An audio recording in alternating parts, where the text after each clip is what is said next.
ये है जौनपुर जिला का विकास भवन और इस विकास भवन में एक काम के विकास को रोकने के लिए कुछ अवेयरनेस की पहल की गई, जहां जिलाधिकारी की पत्नी अंकिता राज जी ने अपने संस्था के द्वारा यहां पे कॉन्डोम बॉक्स लगवाए, जो कि इस उद्देश्य से लगाया गया कि लोग जनसंख्या के विकास में ब्रेक लगाएं और इस अवेयरनेस से जुड़कर जनसंख्या नियंत्रण में सरकार का साथ दें।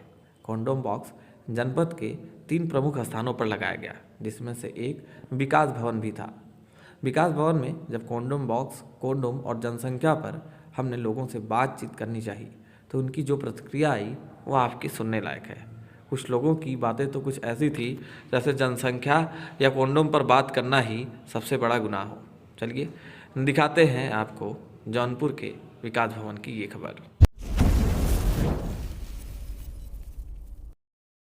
ये कॉन्डम बॉक्स लगा है और इसमें जब से लगा है उसके बाद से कभी कॉन्डम नहीं भराया। ताला भी इसमें लगा हुआ है और नॉट अवेलेबल ये भी लिखा है। आप बताइए कि क्या बात करने पे क्या क्या समझ में आया? इसमें सोचने वाली चीज है कि इसमें नॉट अवेलेबल लिखा है जी। सबसे बड़ी चीज कि आप जौनपुर में है, उत्तर प्रदेश के जौनपुर जिला में, जो आज भी देखा जाए तो ग्रामीण स्तर से ही जुड़ा है ज्यादातर। जब ऐसी जगहों पर आप इस तरीके की पहल करते हैं तो सबसे सोचने वाली बात है कि पब्लिक रिव्यू, पब्लिक ओपिनियन क्या आता है। फिर आपने किसी तरीके से अवेयरनेस को लेकर आपने इस चीज को इंस्टॉल करा, बट अगर आप अगले दिन की सिर्फ खबर तक रह जाते हैं कि इस जगह पर एक कॉन्डोम बॉक्स रख के किसी शख्स ने इस चीज को अवेयरनेस करने की पहल की, लेकिन बाद में जब इन सब चीजों का एक अधूरापन रहता है तो कहीं ना कहीं आपका अवेयरनेस भी अधूरा रह जाता है। चलिए लेकर चलते हैं यहाँ के कुछ लोगों से ओपिनियन जानते हैं कि कॉन्डोम जैसी चीजों को लेकर लोग आज भी अपने दिमाग में क्या रखते हैं और यहाँ की पब्लिक इन सब चीजों को किस तरीके से एक्सेप्ट कर रही है, नेगेटिव और पॉजिटिव। चलते हैं। अंदर जो कॉन्डम बॉक्स लगा है उसमें नॉट अवेलेबल क्या है। नमस्कार भाई साहब, अंदर एक बॉक्स लगा हुआ है कि उस पर लिखा है कॉन्डम बॉक्स, उसमें नॉट अवेलेबल लिखा है। आपने कभी सोचा कि मतलब कॉन्डम को यूज करना है तो उसमें से ले सकते हैं? मैंने कभी ऐसा सोचा नहीं, मतलब कभी चेक किए कि सच में अगर ये कॉन्डम बॉक्स लिखा है तो इसमें कॉन्डम है? नहीं, मैंने कभी नहीं सोचा। कभी चेक नहीं किया आपने? चलिए बहुत बहुत धन्यवाद। अरे भैया, वो जो अंदर विकास भवन में कॉन्डम बॉक्स लगा है, आपने कभी उसमें से कॉन्डम लेने चाहा, कभी यूज करना चाहा? मतलब कि उसमें से आप जनसंख्या नियंत्रण को लेकर नहीं सोचते? जनसंख्या नियंत्रण का हम कब माल नहीं, वो बात अलग है। जैसे यहाँ जनता को जागरूक करने के लिए ये चीज लगाई गई है, तो कोने में लगाया, वहाँ कौन देख रहा है? तो लगवाया कौन सा इसको कोने में? हमें क्या मालूम? आप लोगों को कोई ऐसा मिला नहीं जो सही सलाह दे कि वहाँ नहीं, वहाँ लगाइए। लोग इसका यूज करते हैं, स्टार्ट करते हैं। हमारे साथ एक अधिकारी भी है विकास भवन में, जो हम ओपिनियन के लेकर निकले थे कि कॉन्डोम को लेकर लोगों की आज की डेट में क्या मानसिकता है, इसमें हम बात करेंगे। सर आपका नाम बता दीजिए। अच्छा, डॉक्टर साहब हैं और पशुपालन विभाग से हैं।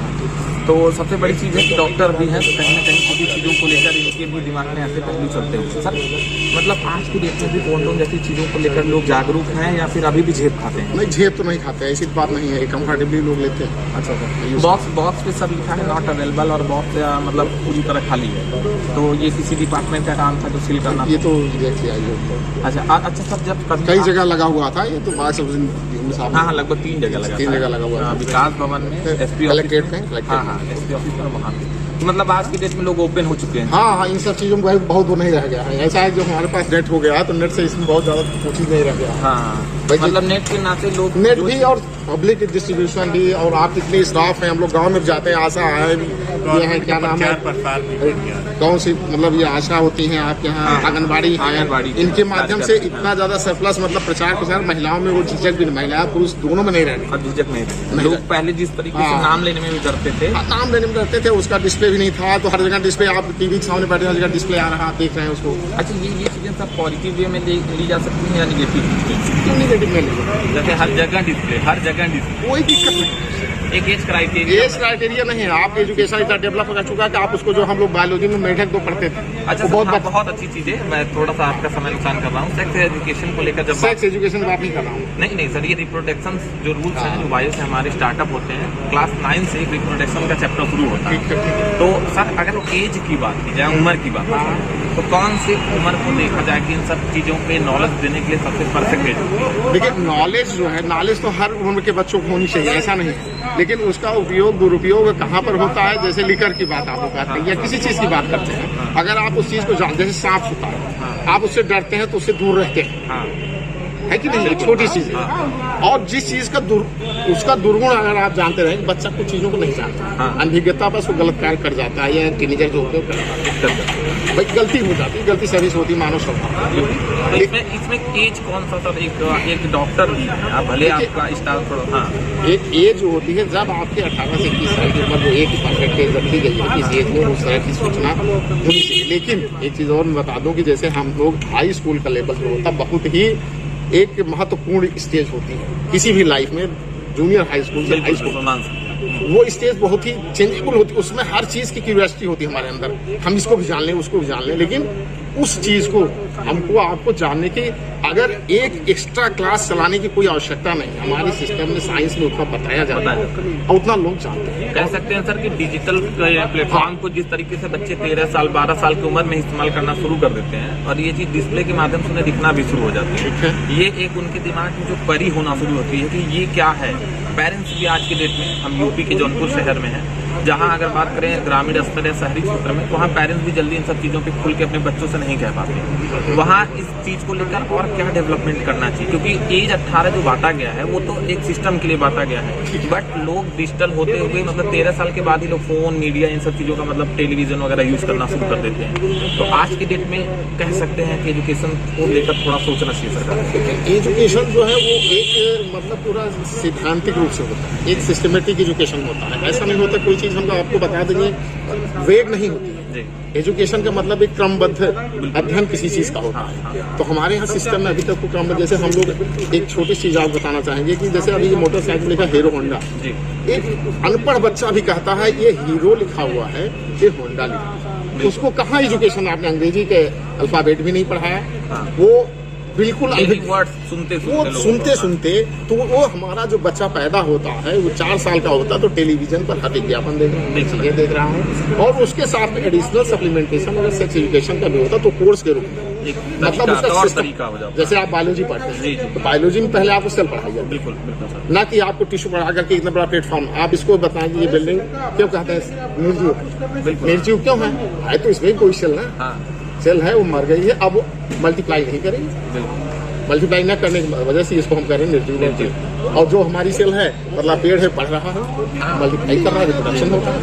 तो जब हम उस चीज को उसको उस तरह क्रमबद्ध रूप से पढ़ाएंगे, अब बच्चे भी जूनियर हाई स्कूल तक सब जानते हैं इस एजुकेशन के। केवल आप सेक्स, एक मिनट, जो सेक्स शब्द का नाम आप लेते हैं तो उसको सेक्स शब्द लेते ही दिमाग में बौखलाहट सी बन जाती है। ऐसा कुछ नहीं है। आप लोग आपका समय बहुत चेंज हो गया, बच्चे भी एजुकेटेड हो गए हैं। आपके घर में जो 14 साल के बच्चे बच्चियां जो भी सब कुछ उनको उनके पास मोबाइल है, सब पढ़ रहे हैं, सब अच्छी एजुकेशन। पहले जो था, पहले एक किताब हमारे पास हुआ करती थी, इंटरमीडिएट तक जूलॉजी बांटने की एक किताब पढ़ते थे, दूसरी किताबें नहीं हुआ करती थी। उसी चैप्टर को 15 चैप्टर, अरे आपको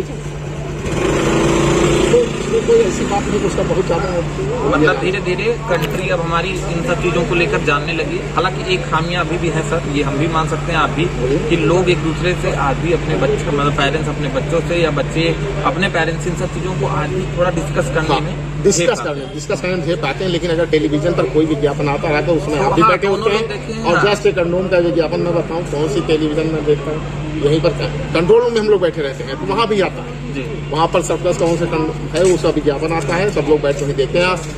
आप एक चीज और बता दें, आज आप अपने घर में रहते होंगे, आज से 10 साल पहले वही एक विज्ञापन आ जाता तो कोई उठ के चला जाता, इधर आज सब लोग आराम करते रहते, कोई टेंशन नहीं, मतलब उधर देखता भी नहीं आदमी, मतलब आज फादर बैठे तो भी ध्यान ही नहीं दे रहे हैं, मतलब उसका कोई इग्नोरेंस टाइप, मतलब उसको इग्नोर कर देता। और पहले था कि जैसे आता उठ के लोग चल रहे, आज 10 साल के पहले आज की स्थिति में।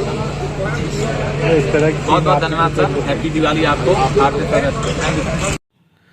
खबर बनाते समय हम बाकी के भी 2 जगहों पर गए, लेकिन वहाँ आधिकारिक रूप से कोई इस बात पर चर्चा करने से ही हिचक गया। खैर, ये खबर आपको कैसी लगी हमें ज़रूर बताइएगा। वीडियो को शूट किया है अनुभव मिश्रा ने और मैं था राणा सिंह। फिर मिलेंगे किसी और खबर के साथ। धन्यवाद।